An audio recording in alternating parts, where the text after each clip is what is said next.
Hello and welcome to Thursday night on the all of the Pinnacle Entertainment Group's streaming destinations. I am JM here with the Savage Universe podcast, and I'm here with the cast of Harbingers. How are you all doing tonight? Good. Great. Thank you. I am wonderful. I am so glad to have you all here. I am a big fan of the show.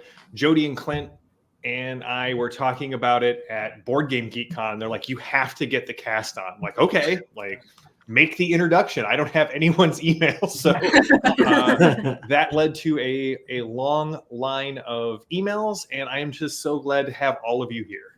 Yay. Me too. Thanks for asking. Yes. Oh, yeah. All right. So obligatory welcome to a new podcast question. How did you all get into role-playing games and then into streaming? Speak of the devil, there's Jody in the chat tonight. Hi, Jody. Howdy. Oh yeah, you go, Randy. Okay, so I got into role-playing games in college. I had always heard of like D&D, and I had played like computer games of D&D sort of to begin with, but where I grew up, no one was playing tabletop games. So it was college. It was a university bulletin. They were like free pizza, and I was like, all right, you sold me. So I went and I spent like months with this character that had very little backstory. It was really simple. And then a big twist happened in the story, like based on characters, and it just changed my entire like idea of what the story could be. And from that moment I was bought in. Yeah. And then that was the first part. What was the second part? Getting into streaming games on the interwebs. Yeah, I lived in Japan for a long time, and someone else I knew from my time in Japan was also doing streaming here in the US, and they had come over a couple of times and went back, and we both moved to the US around the same time, and they were doing a show over on Saving Throw show, and they were like, hey, come be in it. And I had done acting in Japan professionally, so that was our connection there. Awesome. And it was after that just everywhere. Meghan, you go. Wasn't you? I got very for a while instead. Me, okay, let's see. I got into role-playing games in college as well. Through my partner, my then I guess then boyfriend, but JC, my partner. She got me into it. She was my first GM, and yeah, I enjoyed it. And it was 3.5 D&D at that time, and I was like, this is great. Why would I ever play anything else? Never, that kind of mindset.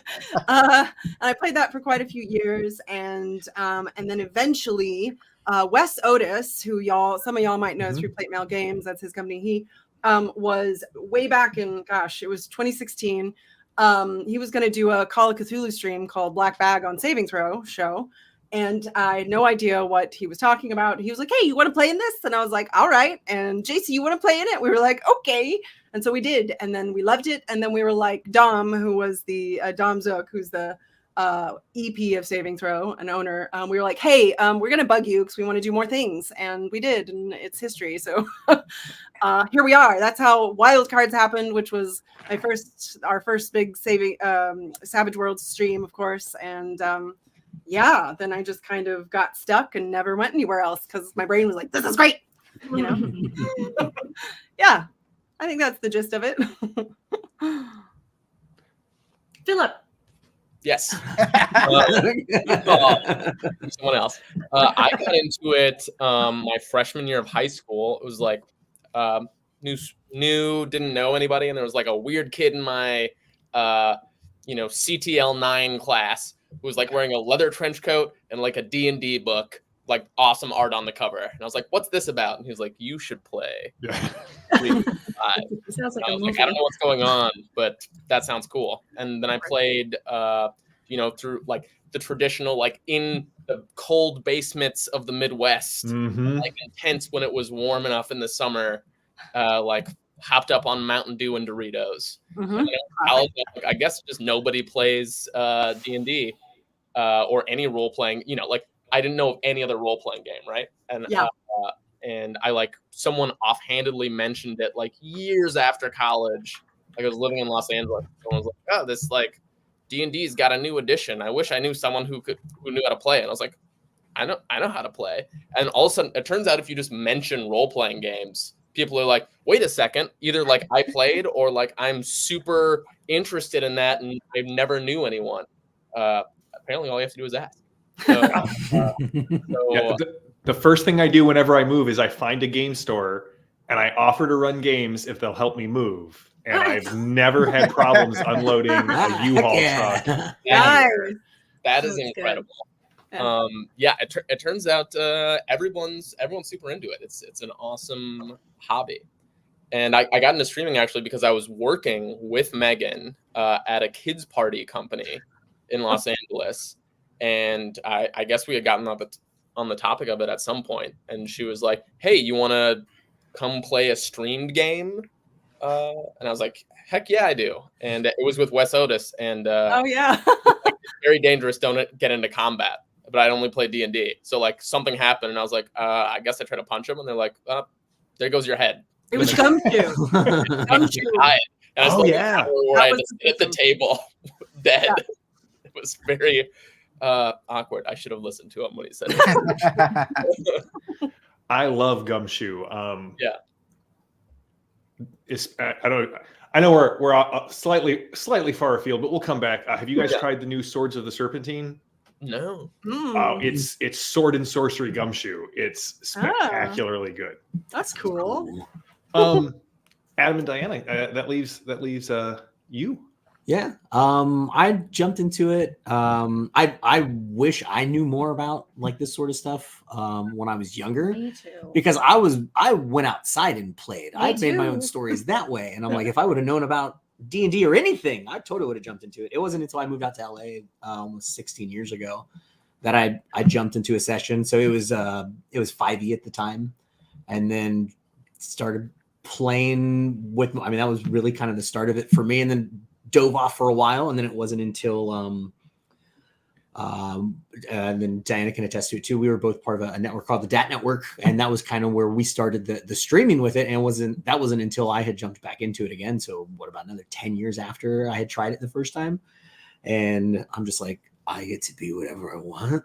I can be a goblin. I can do all this other crazy stuff, and kind of hit it from there. And then we went on doing our shows, and then from that network, when it came to the streaming, like Philip and Meghan, we started like coexisting with them, and then we actually were part of that birthday party company with them as well too. Yeah, there's four of us here. Yeah, I'm the only one that wasn't. Kind of got intertwined there, and then Randy actually was a great addition that way. It wasn't part of the birthday party company, but it feels like it though. Yeah. I have fun listening to all the stories about that. There are a lot, yes. Oh yeah, that's kind of my journey, and then into all this other crazy stuff and beyond. That's right. I poke you. I don't have to pass it. I mean, you pretty much said it. Back in 2011, there was a web series called Walking in Circles. And many years later, that's when Dragons and Things the DAT Network decided, hey, do you guys want to do a tabletop role-playing show? And I was like, okay, what is that? And then they're like, oh, it's based off of your character from your web series, and you're going to be playing. And they explained to me how the game is. I was like, why didn't anyone tell me about this game before? I thought it was like little miniature figures and it's like Risk and how boring it is. And I'm like, what? Anyway, so it was like another outlet for acting. So yes. So that's why I love it, because I feel like I'm acting. I'm still doing my craft, you know?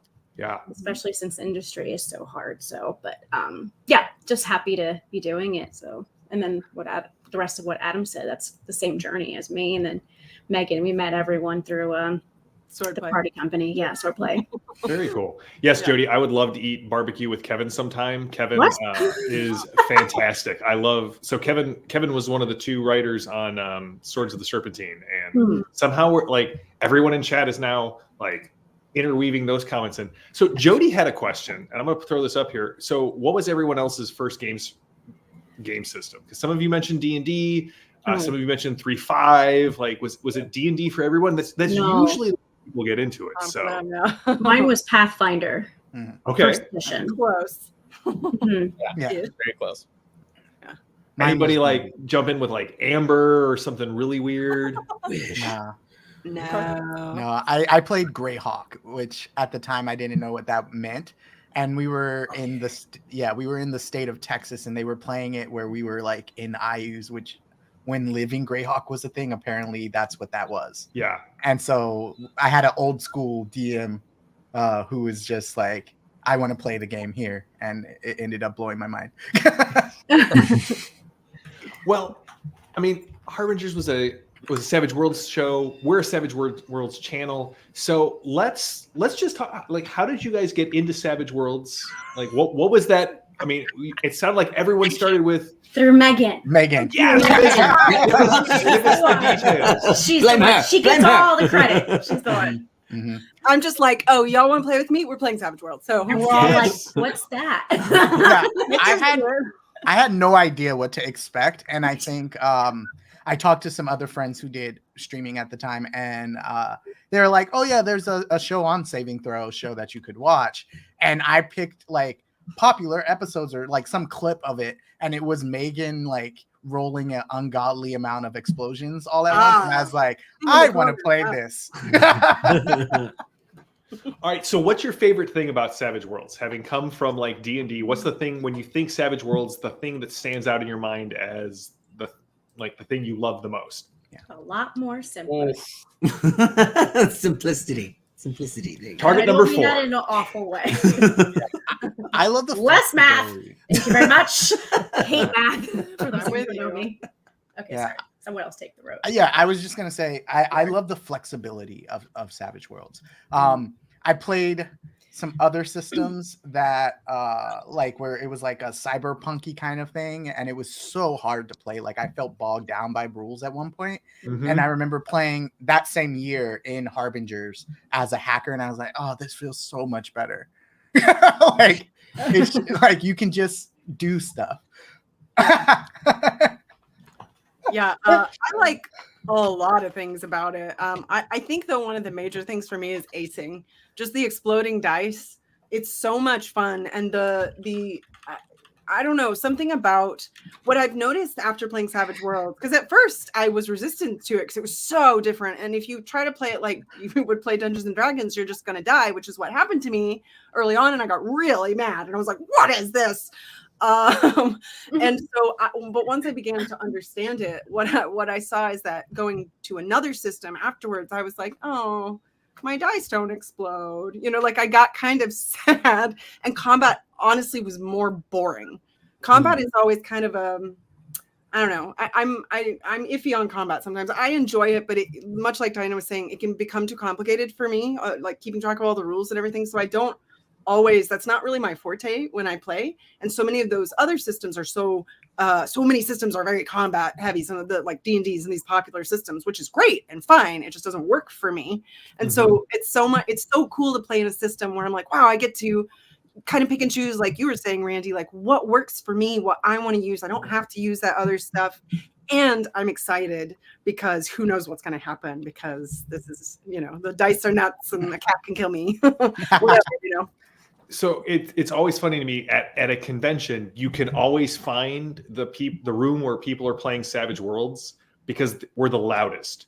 Because as soon as dice start acing, yeah, everyone's paying attention and everyone's cheering or like cursing at the GM. Like that just doesn't, I mean, maybe if you roll a critical hit in another game, people are like, yay, but like because of the pervasive amount of dice that we're throwing, when we were at Gamehole Con, like you knew the rooms that were like people would walk by and suddenly there's just this eruption of cheering and and then they would go over and see what's going on. Yeah. To be fair, I still scream when I get a natural 20. I'm like, yeah. I'm like, I still do it no matter what. I do too, but my players tell me it's in poor taste. Okay. I feel like I'm the odd man out. Like I love acing, but I really love like the nitty gritty of the mechanics. And for me, I think the unsung hero of the system is the wounds. I think that's where it's at. Like that's the little cherry on top. Like every other system with health points, it's like someone hits you hard and you're like, I've got 1 hit point left and I'm just as powerful. Fine. Yeah. That's true. The best thing about Savage Worlds is like you take a hit, you feel that hit, and it immediately impacts the rest of the combat. And I love that. I think that is John Doom always says it doesn't matter how long you aim, or he said he had a friend who said it doesn't matter how long you're aiming, you're still going to hit him in the hit points. It's like Yep. Good point. Huh. Yes, I love yes. that. John Doom stole it from somebody. I stole it from him. I'm gifting it to you. Like It will continue to travel. that's right. Yeah, no, I mean, compensating everything, but I think I've grown to love a lot for hindrances. Yeah.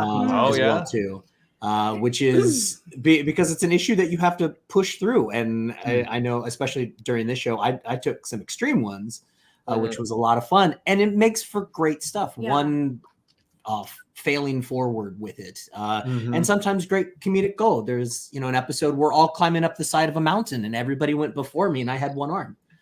So they all left me down below. It was really nice. I helped you a little bit. Yeah, come on. Nobody helped me. You guys were not before me. I I used helped you magic guys. to It was raise easier your to climb, and skill. you abandoned me. But regardless, We waited at the top. but it. Oh, you waited for me. That was nice. Yeah, just those things that it can have a negative impact, but then something truly cool can come out of it. Yeah, as well too. Something very endearing as well too, because you look at like just illiteracy, which we played with in a couple portions. It really deals with how do you help your teammate, your friend, your family member out with something like that, and just not just about how you kind of go through, like try to overcome that hindrance, but how everybody else kind of helps you in that same path. It's more realistic too. Yeah. All of us humans have a hindrance, math. So like it's a real thing. Yeah. Like, and it makes it feel real in the game play. Sorry. No, you're fine. I was just gonna say I don't like the what is it, the scare? I'm gonna call it the scare table right now because I always fail at that fear table, and I just get more fears. I don't like that. No, I love the fear too many. table. Yeah. I think that is like just so brilliant.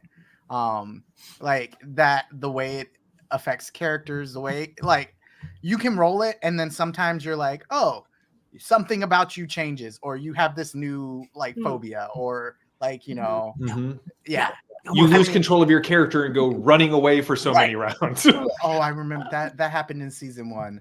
A lot. Yeah, there's lots of phobias in season 1. I had 3 of them. You had most of them. Well done. All right, so you Diana, what about you? Yes. What? What do you like? What's your favorite thing about Savage Worlds? Oh, sorry. I was like, what did I miss here? Because I've been agreeing with everyone. Yeah, for me, it's just being a little bit more simpler and easier to understand and not so crunchy. Like, again, like with the rules and stuff. Sorry, Rossi, I know you like that, but for me, it's just easier to follow, I think, for me. And yeah, it's just a lot easier for me as a learning, like how I learn and stuff, because I'm a very visual person and I learn by playing it several times. And then like Pathfinder took me a long time, and I remember going like, I still don't understand it, and this and that. It's okay. Wow, it's rude. Anyway, so Savage Worlds took a little bit like less time. It was like I got it pretty easily. It feels more intuitive in a different way. Yeah. I don't know. I think kind of like you're saying, Diana, it just feels like it's a different way to learn.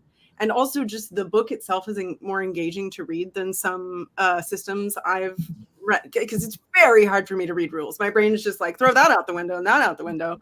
And so, yeah, I agree with you, Diana. Really, there's something about it that just works better for me too.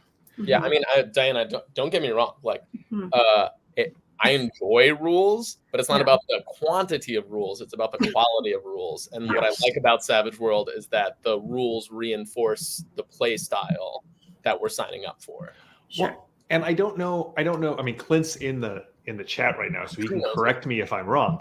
But to me, like looking from where it started and where we're at Suede, there seems to be a design philosophy of the rule is done when I can't take anything else away, not when I can add more things to it. And so each generation of Savage Worlds has sort of refined that. And so it's nice and streamlined. Like the chase rules are easy to understand, but very elegant and in the way that they're implemented.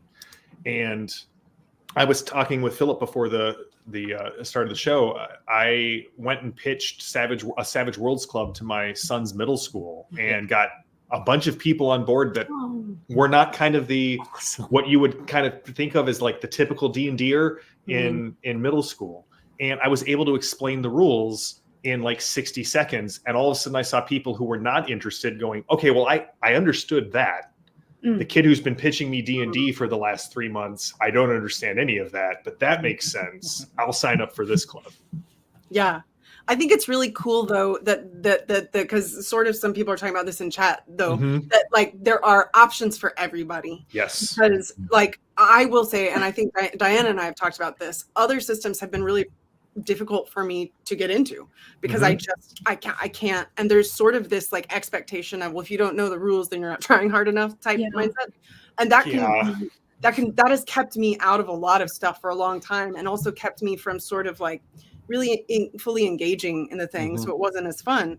And then finding a system like this, that it was like, oh, I can learn it in my way and I can actually grok that. And there are obviously other systems like that out there, but I feel like this one has a really nice balance of sort of like what you were saying, Philip, enough crunch, but also JC and I always talk about like a toolbox, because you can just pick and choose what you want for the most part and then be like, okay, I don't get that. I'm not going to use that or whatever. And it lends itself to that more than some other systems I've come upon. And I think I get it. I get that. And I think that's super cool. Yeah. I think it's even more telling if you're someone who runs the table, like the time between like sitting down to be like, okay, I want to design something for my players and actually playing is just so much more distilled when you're running Savage Worlds. You're like, okay, I've got some minions and I've got the boss. Like, great, those are extras. There's a wild card, done. If you're doing something else and you want that flavor, like Dungeons and Dragons, where I started, you're like, okay, like how many hit points do I need to give them so they have that flavor of like not being a boss? Oh, it's too many. Let me think about this. Yeah. And you have to like really pop the hood on every single thing and tinker with it. Whereas Savage Worlds, you're like, what do I want to come across? And there's like very clear like starting position, and that's incredible. I think that's that not enough can be said about that design choice. Yeah. All right, so on some off chance that the people in chat don't know about Dragons and Things and don't know about the Harbingers, can you give us a pitch of season 1? Well, first of all, this is confusing. So season 1 was produced by Dragons and Things. Yes. Season 2 and 3 is produced by Gone Rogue Entertainment. That's which true. Is my company. So it originated there, and we did it as a live stream just for anybody who's not seen it. So each season is a little bit different in that way. The first season was live streamed, whereas the second 2 seasons, 2 and 3, were pre-recorded and produced solely under my company. Sorry, ask your question again. You said about Harbingers. Yeah, to give us the Harbingers, the pitch. The spiel. The spiel, yeah. Well, this is one of those things that was like this project that got like got away, and then here we are creating this monstrosity that's very exciting. And I don't mean monstrosity in a bad way. I mean in a good way.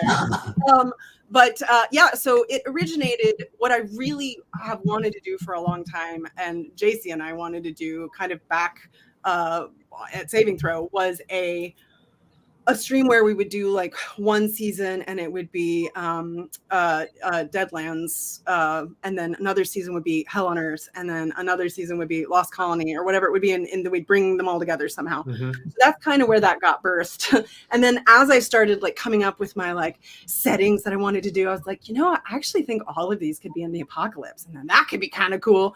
And so it kind of like did that. And the then twist, yes. Yeah. And then I was like, all right, you know, how am I going to do this? Yeah, we'll figure it out as we go. And we have done that. And now we are here needing to complete season. The most complicated of them all. So it's, yeah, it's definitely going to be interesting. So the first season is a bunch of witches. It is Coven. And they are in a there's going to be spoilers. I'm just going to throw this out right now. If you don't want to be spoiled by this, stop listening. So a group of young witches who live in their in Black Point in this forest, and they're not supposed to go out of the forest because 16 years ago there was the forgetting, and they don't know what happened, but the witches, the elders saved them, right? This is the whole thing. And then it's sort of the story of Coven for me. It's very much like The Village. If you've seen The Village, that was the vibe I got. That was sort of my framing of it. Like I thought of the idea, and then I told it to someone, and they were like, "You mean like The Village?" And I was like, "Oh, yeah." So that's kind of what happened there. Yeah, so there's kind of, you know, a whole thing going on that we still don't really fully know what's going on. But that season is very much about sort of like the oncoming train disaster of the destruction of this town, and how this group of witches deals with the loss of their authority at the young age that they're at, and realizing that they are now the ones who have to step into this authority, and sort of dealing with like what that means, along with this, you know, huge mystery of like, who is the collector, this random sciencey guy who's popping out of nowhere, and, you know, all these various different things. Yeah. And then of course it ends with everyone still not really having any answers, but everything being destroyed around them. Hooray! Yay, destruction! And then season 2 is Eden Redux, and that one, I gotta remember that we haven't finished season 4, so I don't want to give you all too much information that I haven't already given you, because I have to think about that. But yeah, Eden Redux is Philip really designed that whole world. That basically what he knew, because we've really tried to sort of like, you know, not share too much information between things. But what he knew is that we were doing a sort of like Matrix-y type thing. He knew that that was sort of my basis for season 2. And he was like, yeah, like cyberpunk, want to do that. Yeah, and that one's about, well, Philip, I'll let you tell it. You're the one who did it all. Yeah, so the 1,000-foot view of this whole thing is Meghan was like, we want to do a bunch of seasons where we play with the same players, but we play new characters every time, and each season takes place in another world. So we ran Coven, and then we were like, all right, what games do we want to play next? Like, what settings? And everyone was like, cyberpunk. And they're like, and also this is the season Philip is going to run. And I was like, I don't know anything about that. So, okay. But I knew I wanted to do something interesting. And since Meghan and I are co-GMing, but Meghan's really in charge. So she sort of gives me like a rough sketch, like a little box to play in. She's like, start here, end here. This is the theme. Do what you want between those 2 points. So she said Matrix-y, and I was like, okay, cool. So Eden Redux is about a bunch of cyberpunk cred rats. They're mercenaries in this giant city surrounded by sort of a post-apocalyptic wasteland sort of vibe. And there's initial mystery that they're just trying to get this job done and figuring out what's going on. And it just is rapidly spiraling out of control. Yep. Yeah. And then it ends with them being real confused. Confused. That's how we try to end every season. It's a good way to end a season. Both the players and the audience are like, well, now I have to come back for the next season because hopefully I'll be less confused. And you give them just enough to make them feel like they get the dopamine hit of, hey, I'm less confused. And then you rip it all up again. Yeah. It's very, very lost of us. We're like, those questions, answer them. The big questions that we brought up, we're kicking that can down the road. We'll get back to that. My subconscious will solve that before the end of the next season. We'll be fine. Exactly. We're already 3 seasons deep, and especially myself, Randy, and Diana are very confused. Oh, absolutely. Absolutely. And Megan's in charge, and she's confused. And Rossi, too. It's everyone's confused. So that's season 2. And then season 3 is Hell on Earth. It's down in it. That was the first season. Oh, that's a good point. When we started season 1 and season 2, nobody knew what setting we were in except for me and Philip. Philip knew, but the rest of the cast did not know that we were in the post-apocalyptic Hell on Earth. They had no idea what kind of like horrible things they were going to face in this world. So season 3 was sort of Firefly was my sort of jumping off point there, because they are a sort of a delivery crew of a sort of hover ship type thing. And that one, what is the opportunity for the cast to really like, this was the time when they like know stuff. Eden Redux and Coven was very much like, they were completely in the dark, didn't know what was going on. And we came into Hell on Earth and it's like, okay, we actually know what's going on with the world for the most part. We get to like choose these archetypes more directly and learn about them and play within that. So I think that's been fun, and it's been a bit different, and it's really cool. I've really enjoyed pulling it all together. But as it goes, at the end, it left with everyone being confused about what's happening next. See, I lucked out because Jody and Clint turned me on to the stream like right at the start of season 4. So I started, and so I got to it's that thing where you show somebody a show and you're like, you're so lucky you didn't have to wait between seasons like I did. Right? Like I'm showing my son Babylon 5 for the second time, and I'm like, you're just so lucky that you get to go from like cliffhanger of season 1 into the start of season 2 and didn't have to wait 3 months like a schlub like the rest of us in the 90s. Oh yeah. Yep. Mm-hmm. The one thing that was always really fun though, as one of the cast members, was making characters together and the way Megan would redact like so much information. So we would get like papers with you would get like black lines and like, oh, don't worry about that. We'll talk about it at some point.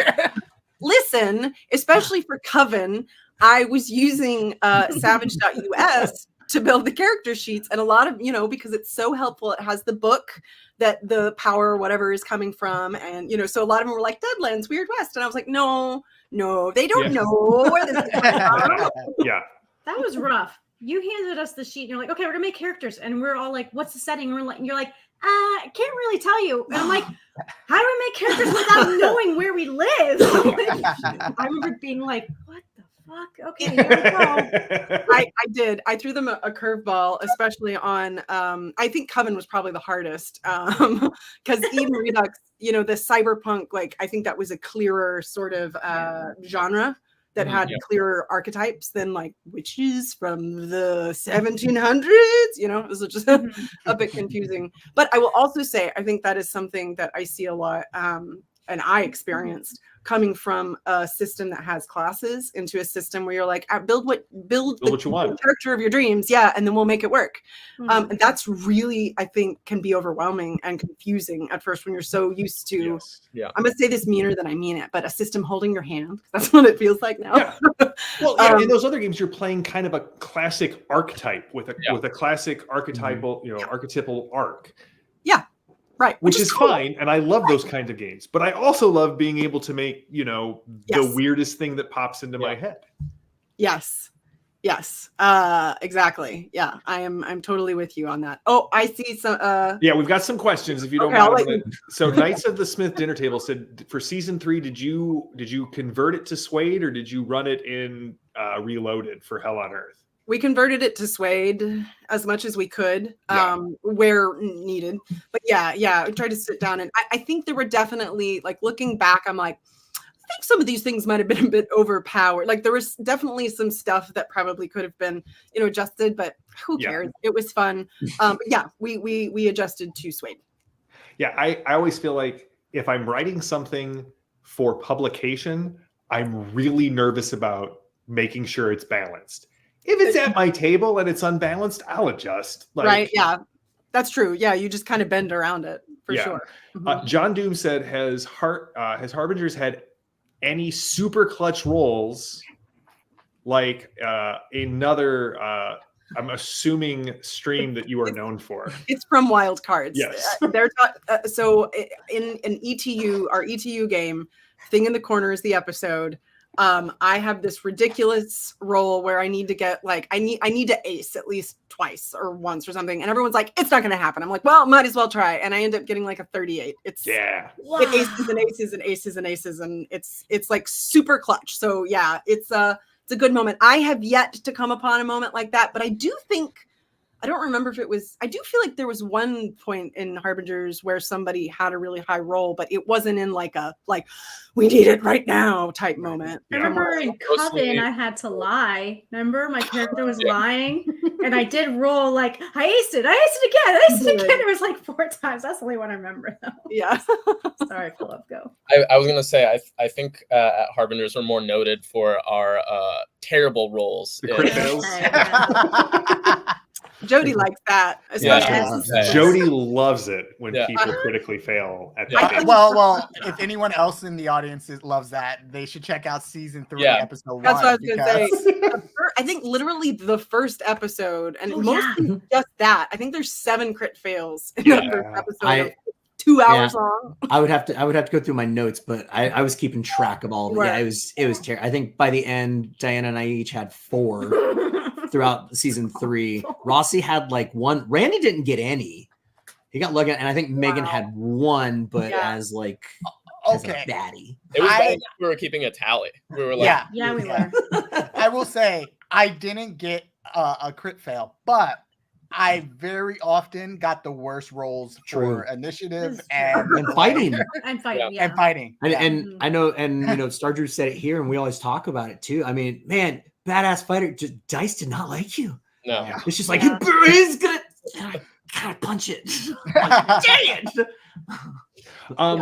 So this one's for Meghan. I'm gonna extend it to Philip as well. How is it difficult for you to go, I know what's going on? How do you keep that information separate when you're playing, kind of knowing what's going on behind the screen? That's it's a little confusing sometimes, especially when we cross, whenever I end and Philip picks up or vice versa. There's always this especially, I think it happened a lot more in this last season.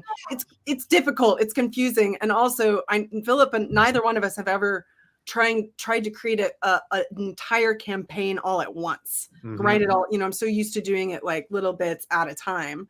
So that was confusing. But I do think at least the way this has shook out for us for this series, we've kept so much secret too that I think it's kind of been it's been kind of easy because you just kind of settle in and you're just you're like, wow, I didn't know that was happening. It's almost like you end up settling into these other roles. But sometimes when I find it harder when I've been trying to play a character and GM at the same time, which is a thing. That's harder because I'm like, oh, okay, Piper thinks this, but I know that, okay, I have to, there's this whole I think it's harder for Meghan. For me, I think it's a lot easier because when we get to the planning of a season, whoever's leading, mostly it's Meghan. I only let on Eden Redux. Be like, all right, here's the big idea, and here's where you are gonna pick up in the story. I'm gonna leave. I think for Meghan, I said I'm gonna leave them at this point, in this spot, and your job is to get them from here to here, and you're 2 episodes. I'm like, great. So Meghan for Eden Redux didn't have to do a lot of walling off of her brain. She just had no idea what was going on. Oh yeah, no idea. I feel for me, for the other 2 seasons, that was my job. I had a big picture, but any sort of what we were gonna do, nary a clue. Yeah. So Yeah, there's a funny story that Philip shared of JC. So JC, she would help Philip sometimes with like ideas, and so Philip had, when he was creating that character for Eden Redux that he was playing, JC was like, "You might want to talk to Megan about this." Yeah. Yeah, there's a couple of those things, and it's actually been helpful because JC, not being like directly involved with any of this, has really been able to sort of like I can bounce stuff off, and then Philip can bounce stuff off, but she, like, in some ways she may know more about the whole thing than either one of us because of this, which is kind of funny. Yeah, we keep each other in the dark until JC says, like, listen, this is something you really need to share with the other person. Yeah.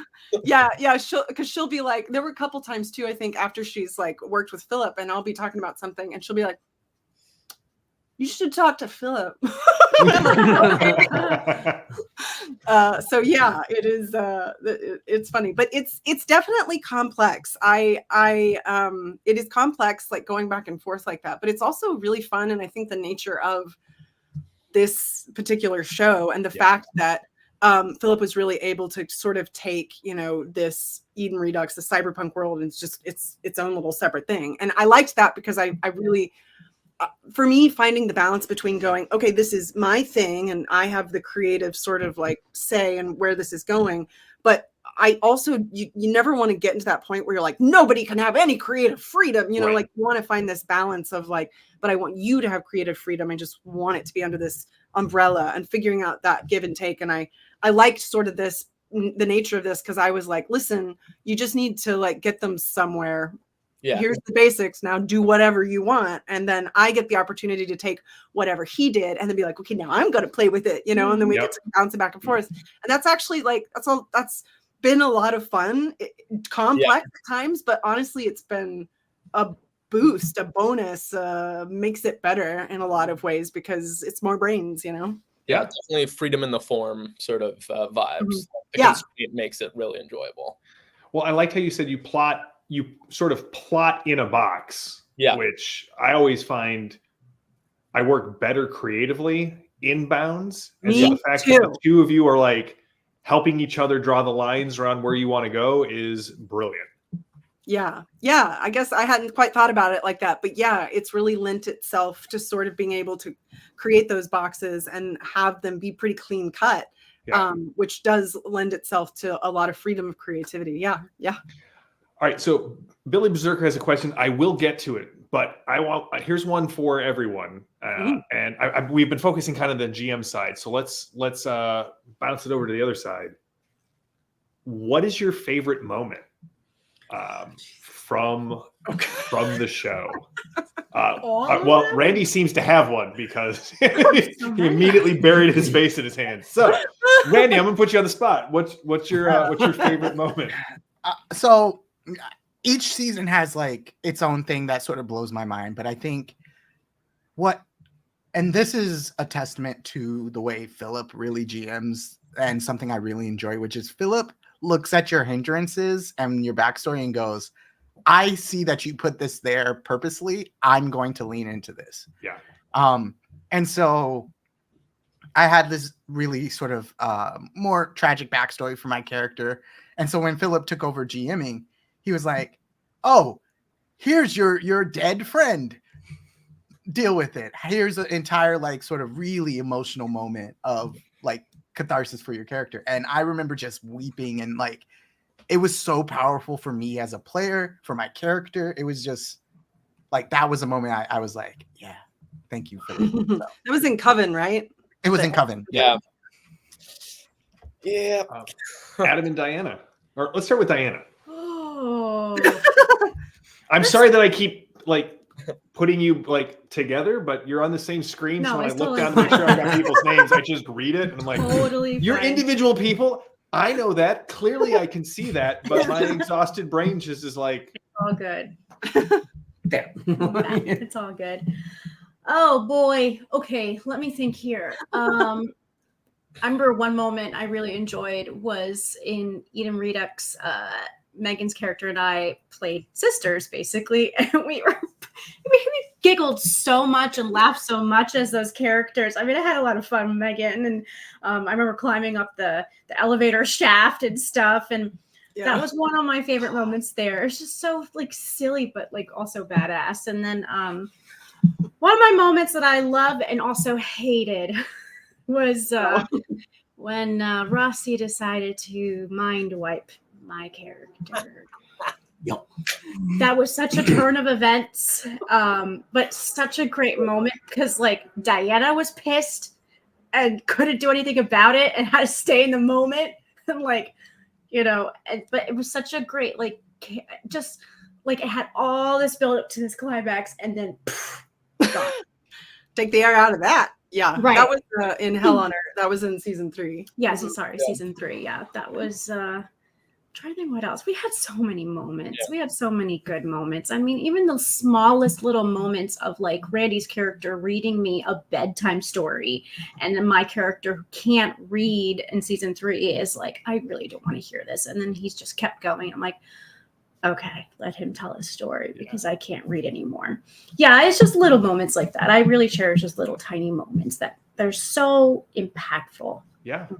Mm-hmm. Adam? Yeah, that is a tough one. I mean, that is a great moment. I know we talked a lot about that one because that one was definitely fresh in our head, for sure. It does get really hard, especially when you look at like 3 seasons between just relationships that people build with everything. And there's all the madness that kind of gets thrown in. But I have to say a fun moment that I still enjoy that I like to go, and a personal one to me is the very unassuming guy, an elevator fight scene. I had my very own Captain America moment, which was which was pretty cool. And everybody's just like, "You're gonna go?" I'm like, "I'm gonna go on an elevator. How hard? What could possibly go wrong?" And everything that could go wrong did. Yeah. But yeah, I mean, but that one was fun, which led into more fun moments with characters that we met. And yeah, the thing with Diana's character in this one, and Randy breaking hearts all over the place too, and Meghan, you know, wanting to allow herself at the end of season 3 to just give up with, you know, her captain because of how much she just it was heartbreaking. Just it's really hard. It's a lot of times with that. It's just like I'm gonna grab that moment right there because there's so many fun ones and great ones to think about. I just want to say one thing, which is like that elevator moment. The rest of us players had no idea what happened because, and those are my favorite moments, like as a cast member, because when we're rewatching the show with everybody, I'm like, what did happen in that elevator? Because we come back like. When it's like opening, right? We had no clue. I was like, oh, Adam's character is gonna be dead. Gonna find a body. Megan, what about you? Oh gosh. I will say I really enjoyed playing with Philip's version of Spectre. She's actually right here. My little cloud, my radiation cloud, familiar-ish thing in Hell on Earth. When we did these individual moments near the end of the season, it was just fun. It was an interesting way to kind of play solo while not playing solo, you know, because I'm still kind of talking to someone else who, you know, I'm not creating this character, but at the same time I'm not. And that was really cool. I felt like it, one thing I really enjoy as a player that I haven't really figured out how to do as a GM quite yet is give myself like performances, sort of like Diana. Well, I think a lot of us have been talking about that, where you really kind of get to go on this character journey of sort of like I start here and then I end up here. Like I learn a lesson and I go through this, and I really enjoy that as a performer. I don't get to do that as much as a GM. You kind of just like pop in with the character here and there, and you're trying to like, you know, you're a puppet master keeping all these things in the air. And it can be hard for me to settle into that, especially when I've been GMing, you know, for forever, to just be like, okay, now I'm playing and I'm getting down into these more vulnerable things. And I felt like Philip did a good job of sort of like helping give me the opportunity for that. And I think I've mentioned this before, and I do think Philip really tries to go, okay, what does this player want? What do they need? What do they like? What do they enjoy? What shines for them in the game? And then really tries to give that to them. And I think that was really cool, and it lends itself to a lot of fun moments, and I enjoyed that. But also, much like everybody else said, there's just, I think in general, when you are able to play with a group that you can like sort of have this back and forth, and you have really, it's a sense of safety. I mean, it's something we kind of learn in acting classes. It's very, very vulnerable to be creative around other people, whether it's a performance or just playing at a table at home. It's vulnerable. And especially if you're going to get into more emotional things, you really have to feel safe and supported for that to really be authentic. Yeah, that's organic, a good word. Yeah, exactly. And so it's really, really cool to have the opportunity to do that with these folks, because it's not easy. I've played at tables where it was great and we clicked, and I've played at tables where it was not great and we did not do well. So I think, having said that, that lends itself to so many cool moments, and I feel like we've had a lot of them, so it is really hard to narrow it down. And I do think Hell on Earth is definitely the freshest in my mind, of course, but yeah. Philip. I think as a GM, one of my favorite moments was definitely the solo stuff with all the players in the last season. I think especially with Meghan, just because I had the opportunity to just literally just go like, woo! And I didn't know what was gonna happen, and somehow just me going, ooh, like pulled out a whole like traumatic, like really emotional story from Meghan, which I think was like a really great gift for me as a GM. Like, you don't always get that. But I think on a personal level, I think it was like the whole arc of my character for the first season. Like, he had a big secret which was revealed at the end, and that I think having a secret and getting to reveal it to other players you're playing with at a table is always super exciting. So that was really fun. That was fun. Yeah, what I liked about that was you didn't try and hold on to it. Yeah. Right? Like, because sometimes we make characters with a secret, and if we're playing at a table, the goal somehow, for some reason, is like, I got to make it all the way to the end, level 20, and you guys never knew. And it's like, I don't care at this point. Like, the game's over. I will say though that it's interesting playing a stream game or a game in which you're trying to sort of create a show, as opposed to a home game, sort of like you're saying, because there's an element when you're doing a stream game of going, okay, the game is not so much how long do I hold out, it's about finding the best moment for that reveal. Yeah, and I kind of like, that's one thing I like about streaming or pre-recording, is that it sort of puts this limitation upon it, which sort of like we were saying, that limit creates a different kind of creativity that I really enjoy. But you do, of course, lose things in other ways when you're not playing a home game that has, doesn't have restraints on it. But I actually think in this instance, the way we were doing it sort of lent itself to Philip being like, okay, when can I drop this in? Well, that brings up, Clint had a question. So do you guys get to play anything off screen? And if so, what are you currently playing right now? Good question. A lot. I don't, because so I didn't for a long time, because I was the only cast member up here in Washington State. So I would fly down to LA to shoot Harbingers for the last 2 seasons. And I also moved from another country, so I didn't know many people when I got back. But now Meghan and JC live here in Washington, and they live really close. It was wild. It was wild, because when they were moving up here, they were like, "Oh, we're moving to this city," and I was like, "They'll be on the other side. I won't see them." And they're literally like right there. So we're 2 miles apart. It's really nice. That's awesome. And that's so perfect. we've been preparing for a fun Necessary Evil campaign, and I'm so excited. JC with Wild Cards, which is the Savage World show that she GM'd, she got real burned out after a while and like didn't go anywhere near RPGs for years. And this is her first, like, sort of like, okay, I'm ready, and we're gonna get back and we're gonna do Necessary Evils. So she's gonna run Randy and Randy's fiance and me through a home game. We got sick at the beginning of this year, at the beginning of this month, so we haven't gotten to do it anymore yet. But we built the characters mostly, and we played one game before then. Like we played a sort of here's what's gonna, because my partner had never played Savage Worlds before, and I had been like talking to them, trying to get him to, like, excited about it, and so like we sort of played it, and JC was so kind, helped teach a lot of the mechanics. It was just amazing. So Awesome. Yeah. Mm-hmm. We've got a few that we kind of run on the side. I run mostly some Pathfinder games, but there's I run a PF2 Adventure Path. One of the Extinction Curse. Yes, the circus one. It's fantastic. Yeah. Actually, my group, we just we're almost done with like book 2 and everything. So that's what we do. I actually started running that the first time with 7 people. That's a lot. It's a lot, especially like circus performers and everything. So it's taken a lot. Everybody has their own act, and they like.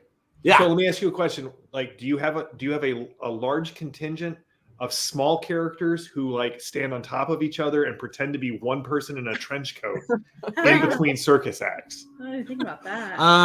There's a company of rats that you meet out in the woods that eventually when they start performing, that is. Yes. Okay. Sweet. And then there was one that started off as a person. We haven't touched it for a minute, but Rossi and Diana were both involved with it as well. I was running Skull and Shackles from Pathfinder 1, the Adventure Path, because we were all pirates, and we had other people that did the birthday parties with us that were all pirates, and we did that, and then we actually streamed that for about 2 seasons through like book 2 over on the DAT network, but we haven't jumped back into that one again, which we miss being pirates. But we're also right now running, my brother who lives in Florida and we live in Los Angeles, he's running us through a cyberpunk game on Sundays, which has been a lot of fun. It's been a way to see my brother like on camera, even though he's, far away. So that's been nice. And then every once in a while, I think like once a month, we play Rise of the Rune Lords, Pathfinder 1st edition. So we've been playing that for 5-6 years now. Long something time. Like that. I'm actually in the middle of book 1 using Savage Pathfinder. I play in a game every Friday night. Close to the end of book 1. Nice. I'm playing it. I think it's my turn. Yes. I'm running a 5e game. I'm like an at-home game. Though, since this is we were talking Savage Worlds, I have to say that after too much exposure to Meghan and Savage Worlds, every time I have to like pop the hood on something mechanically, I'm like, but like, how do I like make it so the hit points like they really feel the damage? I'm like, maybe it's like hardcore mode and you only refresh your spells like once a week and stuff. And just the more and more I do it, the more I'm like, next time I'm just gonna. This time just that'll be awesome. And they'll just deal with the culture shock change. It's like I'm doing too many. I'm doing too many like workarounds to make the rules do what I want them to do. So Billy Berserker asked, is there anything you would want to go back and change if you had to do it all over from the start? Is there anything that stands out in your mind? I told you I'd get back to it, Billy. I promise. Oh, change. I don't think so. For me, Harbingers is very much a proof to myself that I can do this as a like producer on the production side and the pre-production and all the production sides of things. It's been my sort of proof of concept to myself, and within that, the purpose of it was to be imperfect. The purpose of it was to I didn't want to strive for perfection. It's really easy for me to do that. And then, I spent a long time working in an environment in which we didn't really get to celebrate our successes. It was kind of like, it's never enough. You got to do more and more and more and more and more. And it was really, really exhausting. And that for me is, burned me out. That comes along with that perfectionism. So yeah, everything about this for me has been like, no, go slow, be organic, let it be what it is, let it sort of like exist in its imperfection. So having said that, no, I mean, if I was going to go back and do it again, I would do it entirely differently, simply because I would want to try something new and see how it worked. But I don't see cause for that. I think it's perfect in its imperfectness. And I learned so much. Like every time we do another season, I'm like, okay, I'm not going to do that again. And I'm not going to do that again, but I am going to do this. This worked, right? There's a lot of that kind of stuff. And I mean, I won't speak for the players, but I think, each season has been an experience of a new kind. So it's definitely, and I feel like just what I've seen, like going back and then watching it and editing it, I really feel like I've seen us progress each season. The first season we were like this, we weren't really together. You don't get that energy back and forth that you get when you're in person. And then I was like, oh, we're going to be in person. And we figured that out. And I saw it shift. And then by season 3, it was like, I don't know, the energy really changed, and it's gels. Yeah. And it's really cool to see that process, especially because I've done this before, or just differently. Like Wild Cards was similar, but I wasn't conscious of all the things because it was the first time we were figuring all this stuff out. And I learned a lot from that. And it's really cool to see the ability to sort of recreate a table that works really well together, but has an entirely different dynamic. That's been really cool. So yeah, on my side of things, no, I wouldn't change anything. Is it perfect? Are there things that I wish I hadn't done or I'd done differently? Hell yes. Hope I can say that on air. But yeah, I wouldn't change it. What about y'all? I would lie and say I would put you guys on the spot in front of your, one of your hands. But I would say I would change something just so I could re-experience it again. Because I absolutely wouldn't change anything, because I think the best thing for me as a player has been like discovering the world as I play. And Meghan does such an amazing job of like sprinkling little hints. There's still so many questions I have, and it's like, okay, cool. I'm like, I don't know, it just gets you really pumped and excited about all of it. So cool. I'm glad. I took the Berserker edge for season 1. I think it was the wrong call. I'm still thinking about it. Like, I didn't play into anything I wanted to do. It is fun though. Yeah, it is fun. That's the kind of player I am. I'm like, 3 years ago, I took the wrong edge. Why did I? So I'll be honest, that's my favorite part of Savage Pathfinder. I always love sword and board fighters, and they went a different direction, right? Sword and board fighters are usually the easiest class to play. Well, in Savage Pathfinder, once a combat, I get to pick any combat edge that I qualify for and have it. And so I'm getting to try everything. So when I hit my advancement, I'm like, this is the one I want, because I've tried like everything else, and it's so cool. That is cool. Didn't you have Warrior's Gift, Randy, somewhere where you were able to do that? Yeah. Oh, it was so nice. Yeah. I mean, it's not as cool, but yeah. It was so fun to like be able to just be like, okay, I'm gonna use the book and I'm gonna pick something situational right now. This is the one. I would never take this normally, but right now is the one time that I absolutely need it.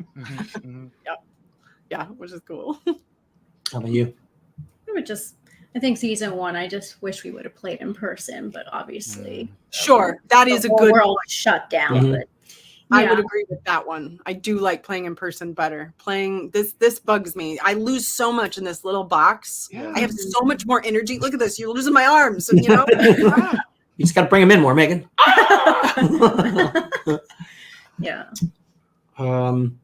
I'm kind of the same. It was such an organic journey from the very start when we started building stuff and everything back in season 1 up to now. I mean, and it's a journey that's not over yet.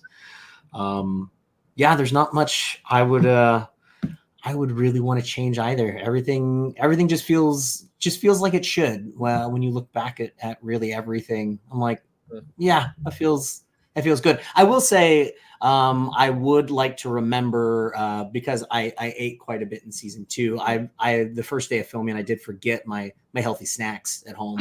So yeah. I did it. It was a theater next to, it was a restaurant or a bakery shop, like a pastry bakery shop. Is that what it was? Yeah. So I got a whole bunch of stuff from them. So I had Danishes and cookies and like half of a sandwich that I'm eating like for the first day of shooting.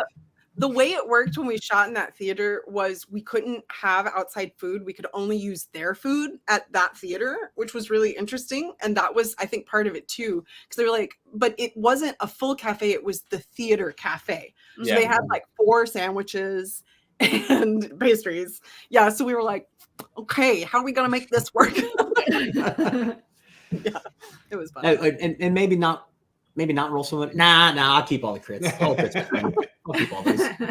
Yeah, don't tell it. They make for funs. Exactly. It does make it super fun. It does. All right, final question, and I saved it from Jody, so we'll end with a Jody question here. So, for anyone who hasn't seen it yet, but like, tell us about your characters, also your necessary evil characters that you're bringing in.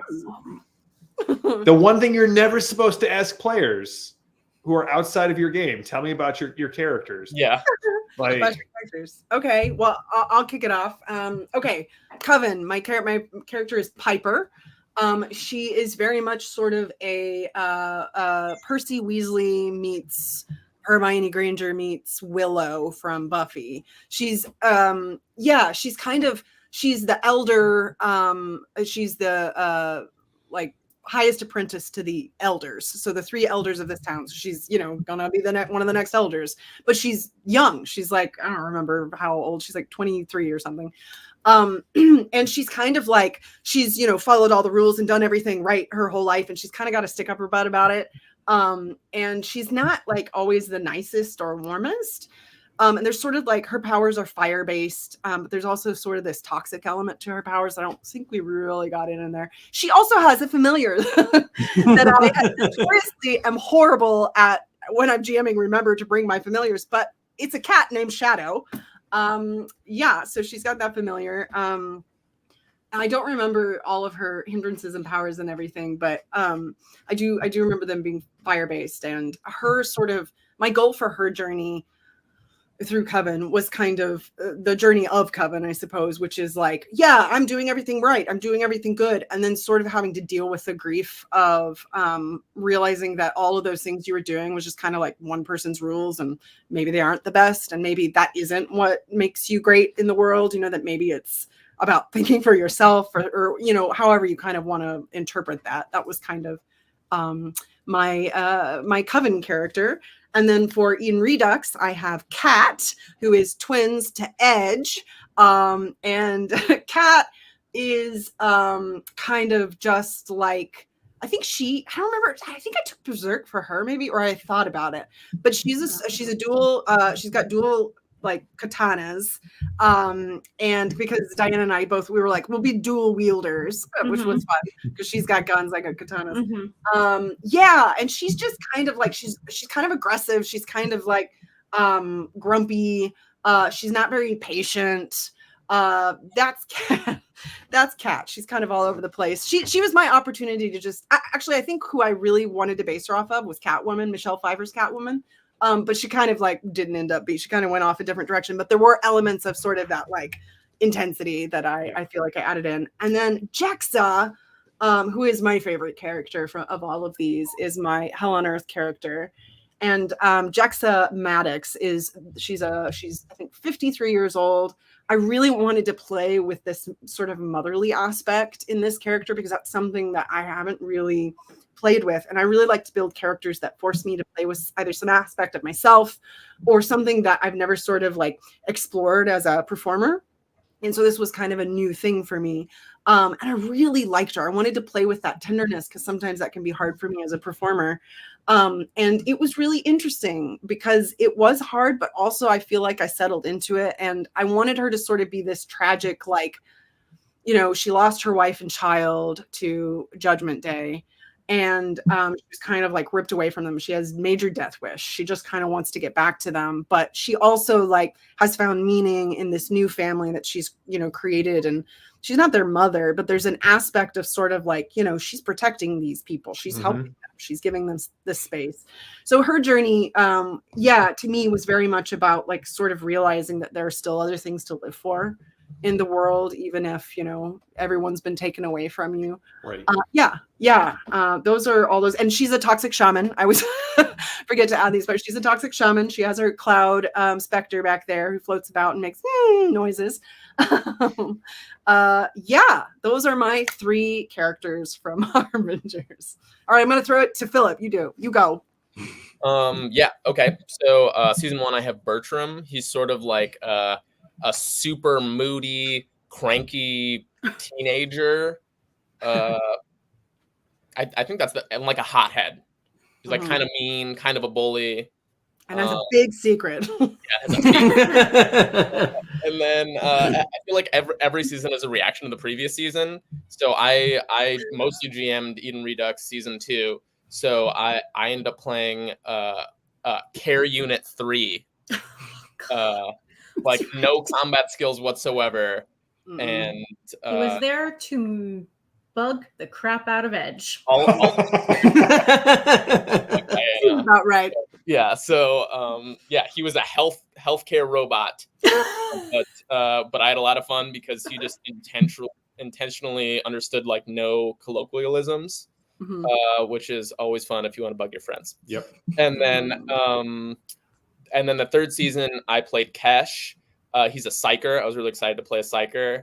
And he's like deeply troubled by all the trauma he went through in the wars. But he had a thing for Diana's character because I thought maybe this season I'd be nice to Diana. Well, wait. Meghan told you to be nice to me. I don't think Philip knows how to be nice. No, I'm joking. There was only one mean moment. That's all. In real life, Rossi likes to. We have like a brother sister. They have a brother sister. We have a brother sister relationship, so he likes to pick on me. That's right. The first season, I was your actual brother. You're my brother. Tried to help you out. You didn't really pick on me then. Yeah, Second season, by the 4th season, me. That's what we're gonna do. We do debriefs at the end of every season. That's what Philip's talking about. And I'm always like, you're kind of antagonistic to me. And so that's where I only push Diana's buttons because it's fun for everyone to watch the reaction. DMing, I sit Diana next to me so she can watch my die rolls. Yes, that's true. This is true. Philip's been like, we should put Diana here because then she can see my. You really said that? Yeah. Like we're on the open, but the audience can't see the die rolls. And who wants to see the die roll? They want to see you see the die roll. Wow. Okay, I see now. There's a couple times I was like, oh shit. Yeah. Okay, the secrets are coming out. Yeah, awesome. Randy, what are your characters? So season 1, I played Leander, who was the younger brother to Piper. He sort of had, like I said, a sort of traumatic backstory, so he didn't feel really confident in his powers of magic, and he was really nervous about hurting people. To be honest, what it was I wanted to be a healer season 1, but we were witches, and so we couldn't have any healing. Well, yeah, they didn't know they were Deadlands witches, and I was like, oh, you can't heal. And so I was like, okay. And so I made the next best thing, a person who did like medicine and herbs and sort of magic with nature. What I would say is like he went on a journey of sort of feeling more confident in himself and finally like standing up to like Bertram at one point, which I thought was like one of my favorite things to do because Bertram was being a jerk. No, it was great. And then season 2 is probably the character that I like just because I'm a huge cyberpunk fan. So I was a hacker ghost. Not going to say anything, but Meghan might have named her cat Ghost. And I like to say that I subliminally put that in there. No, but Ghost was kind of cocky. He thought he could do everything. He made lots of mistakes. He wasn't as great as he thought he was, and that was what made it fun to play. I like to point out that I think all of our characters were super cocky. Oh, absolutely. Yeah, we were all cocky. Never. Still. Yes. No. Yes. I was unassuming. No. Thank you. An unassuming guy. Get back to me in a minute. And then season 3 was Miguel, and I blanked. I like thought about this before. I was like, yeah, no, Miguel was so fun to play. I was like, I get to be a librarian. I get to have magic that comes from books. That's really cool. But for him, I think it was like trying to hold on to his hope, and like really, that's what I wanted to. Because a person who's trying to like catalog like like knowledge, I think has that, and so it was really sad when like the library stuff happened to it, and I was like, no. I remember playing in that moment and being like, I'm like legit sad. And so we took a break, like it was right at the like sort of a cut of an episode, and I remember just being like afterwards. So much knowledge lost. And just to throw this out there about the necessary evil characters, I don't think we've made them yet. Okay. So we're all well, maybe Meghan has. I have a little. JC and I have sat down and sort of built. I haven't finished giving her like full flavor yet, but yeah, I have finished building. I'm excited. I have like 3 ideas of 3 different power sets and sort of 3 different stories, and I'm like, which one is one I want to tell? Because when I tell you, I've never thought of a game where you're like a super powered person who is a villain. Having to fight something like that blew my mind. I was like, that is genius. So Clint, thanks for writing it. Yeah. I'm gonna pass it off to Diana. Okay. First season I played Rowan, sister to Bertram, Philip's character. I wanted to play her super naive, super curious, also a little bit of a troublemaker. I thought that'd be kind of fun to play as a witch.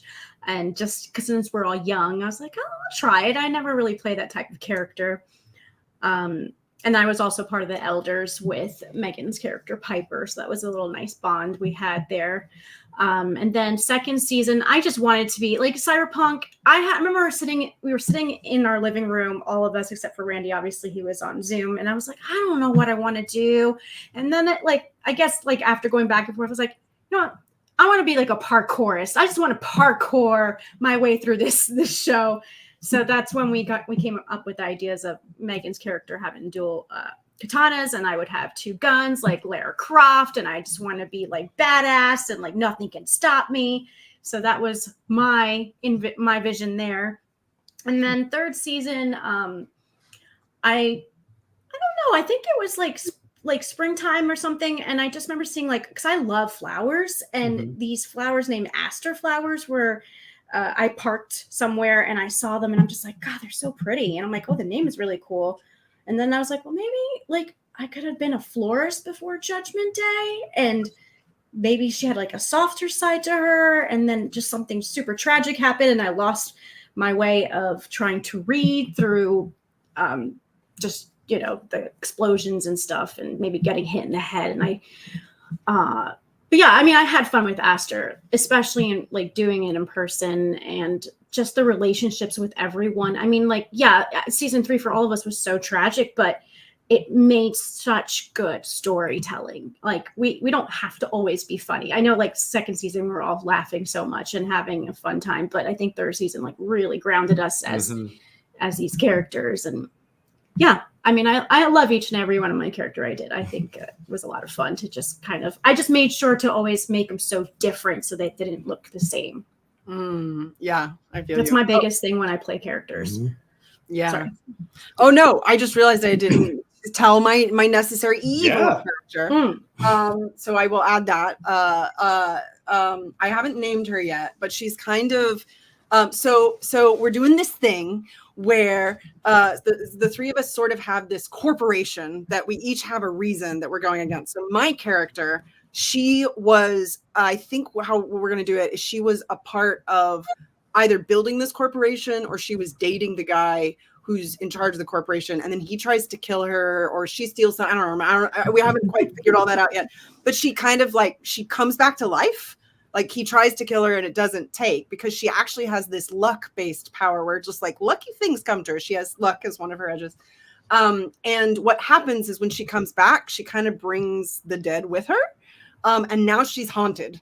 And nice. she can like call upon a like ghost to come and attack, or she can all of her powers are sort of like based in either like pulling the sort of like poltergeisty energy, so things like flying about, and she also doesn't have full control over it. Like we're taking the anti-tech hindrance from ETU to use for her, since with ghosts and things sometimes tech kind of goes weird. And then she's also sort of based off of Harley Quinn, so she's like not fully, she's kind of all over the place. She's everything that's kind of happened to her, like she's kind of tragic and messed up, but she's also kind of like, whatever, I'm going to destroy everything.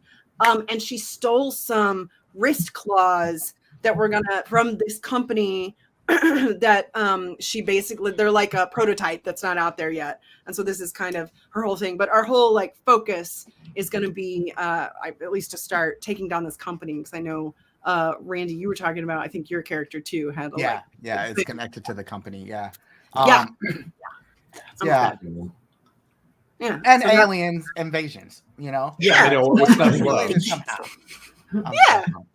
Yeah. So I haven't played in a home game forever. I mean, as to sort of that question before, I don't know the last time I played in a home game. It was hard to do so especially when we were streaming regularly. Yeah. There just isn't a lot of, with all the production stuff that goes behind that. And I was doing, like when we were doing wildcards, I was doing a lot of that. I was doing the behind the scenes production, so it was kind of a constant thing. And then you play and there's not really room for the other stuff. So it's nice to have that space. Adam, you want to bring us Sorry, Adam. No, it's totally fine, because I was going to cycle back to the necessary evil question. I was also going to toss out, if you really like building superpowers, take the super magic power, where for a Benny you get to just craft a new power for the scene. That's cool. It is so much fun to just be like, well, I've got to name this thing weirdly, but we really need to be able to teleport, and no one has that. So Benny, I can now teleport everyone around because I get to build this power on the fly. But I also recommend, if you come up with a cool one, write it down, because I always forgot to do that. And then I'm like, oh wait, they want me to do it again. Crap, what? Yeah. Okay, I'm going back. Yes, Jody. The change I want to make, I want that power for season 1. Can we go back and redo season 1, Megan? I want that sort of thing. So for season 1 for Coven, I played the character of Hattie. Hadrian Hattie Marth. Essentially, he was probably the world's biggest coward.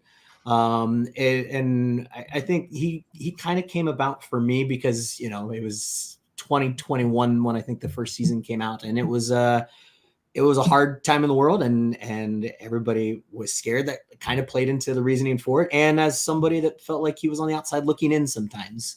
So it was a very sad character, because I always try to be silly, whatnot, always want to be like in the front lines with everything. And this one, I was like, what would it be like to completely tilt that on its head? And he was a fisherman. He was the older out of the group and everything too. Suffered from like losing a brother during the bad times, as we would call it. But able to like manipulate water and everything, and which led to one of my favorite powers. And then Randy used it in season 2, which was a boost and lower trait. Which I fell in love with that power, especially like during that. But he kind of, for him, it was definitely a journey of being incredibly scared. He would be scared with Leander sometimes too, but then really by the end of that, as much as many scary things that happened that kept pounding the group in the face, like he was able to finally like stand up as well too, and like hold his own, and like kind of start showing some bravery, like right there at the very like when things started going really bad. Which then led into a complete 180 to an unassuming type of guy for season 2 in Cyberpunk. The most chill, respectful, absolute kind of jerk who was just me. We're all cocky. Yeah, incredibly cocky, super cocky, we all badass were. fighter. He was Cat's drug dealer, so I was Cat's drug dealer and everything, but totally unassuming though. Incredibly nice guy. He had his own little little companion as well. Little Puma was a little cat as well too. He had an affinity for cats. Lynx, sorry, yeah. No, he had a affinity for cats a lot, and you know that's also where he met an old guy that just had lots of cats and stuff too. So, and you dated cat. And I dated cat as well too, so lots of cat affinity. But a big martial artist and everything, and he was legit just straight up cred rat. I wanted something completely different from being a coward, a guy who's gonna go out and just beat the shit out of anything, and just everybody that he's with is gonna have their back no matter what happens. So that was a fun one. And then when we segued into season 3, it was kind of one of those things I wanted to kind of find an in between with that, and that's where Scuzz Twitley came from. And actually, Scuzz was already created way back because we're like, Megan's like, we're doing 3 seasons. I'm like, cool, I have 3 characters already picked out. I was like, no, wait. But Scuzz Twitley, that was the name. Like, I'm like, I found Scuzz Twitley. Kid you not, when Diane and I were leaving work one day, it was on the back of a pickup truck. I just saw the name Scuzz Twitley, and I'm like, that's fantastic. And what better way? And then, I'm just like, I'm going with Scuzz Twitley. That'll be useful. And then when we found out the world that we were living in, I'm like, oh wow, we're on a spaceship. I'm like, that kind of got me into like that Firefly sort of aspect with it. And I'm just like, okay, this type of person. At the same time, his hindrance, he had one arm as well. Whatever happened, because he lost a lot of his memories from when he was younger. He created a relationship, like brother-sister relationship with Aster, and he was the mechanic for the ship, and he was able to create all these cool gadgets and stuff with his magics, and it was really cool to taking something like that, a big hindrance such as that, being able to create stuff and having everybody put their faith in a guy who clearly has a hard time with stuff, but able to make some really cool things. So really kind of like that in between with everything. It was fun. It was a great journey. And there's a secret about him too, but you have to watch the show to know it. That's true. Well, thank you all so much for coming. And I know we said we're going to try to keep it to an hour, and clearly I lied. But this has been so much fun to just get to hang out with you and talk about all of this. Thank you so much for coming on Savage Universe and just talking about your experiences. This has been wonderful. Yeah, thank you so much for asking us. Yeah, thank you. It was a lot of fun. Yeah, we love talking about this stuff, man. And if anyone in the audience hasn't seen Harbinger yet, go and check it out. We'd love to hear what you think, and we're happy that there's one more season of spooky. When, Megan? When's it happening? Right now? We're doing it now. No. We're ready. That's Jody's question. The next so we have our final season, and that season, for anyone who doesn't know, is to bring all of the characters together to finish the story. So there's 5 of us playing 15 characters. Yes. So and 2 of us are going to be jamming. So it will be a thing, and we will see. My goal. We have not started any pre-production, anything for it. I've basically been taking a large break. I had a overuse injury from editing on my elbow, so I've had to give that a break for a while. So it may still be some time. JC and I are actually working on another project that is not a stream. It is a different thing entirely, but it is Savage Worlds focused.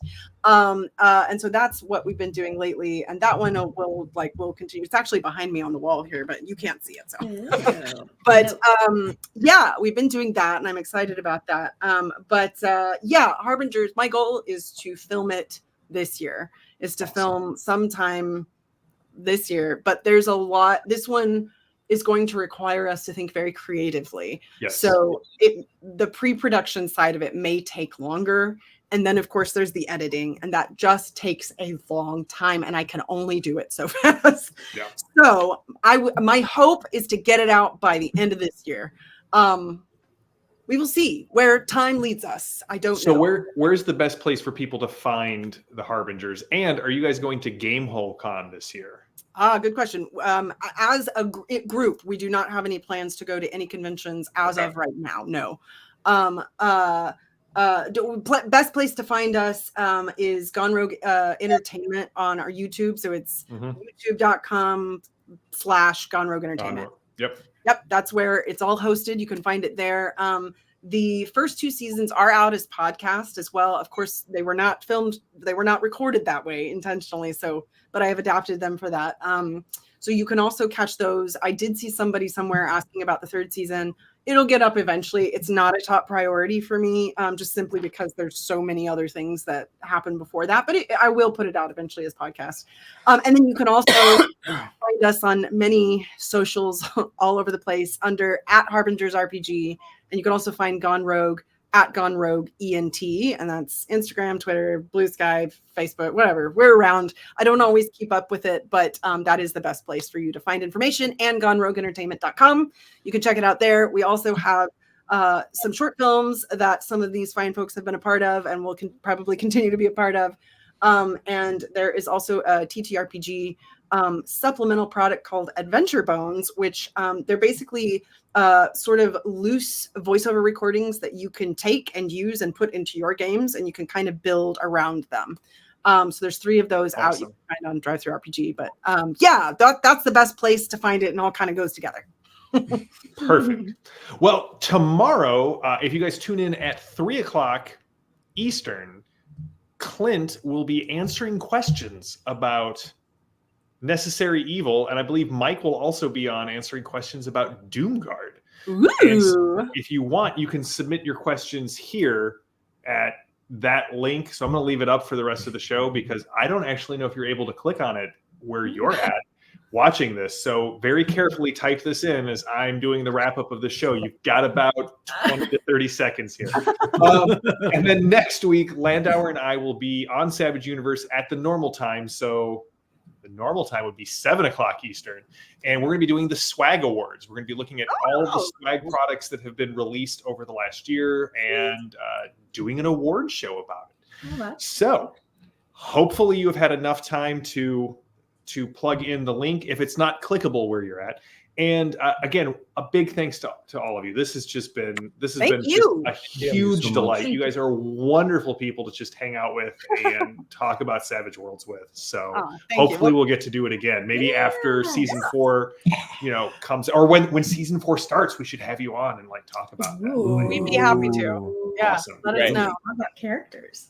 All right. Yeah. Well, until next time, go out there and play some Savage Worlds, and may all your dice ace. Yeah. Have a good one, everyone. Bye, guys.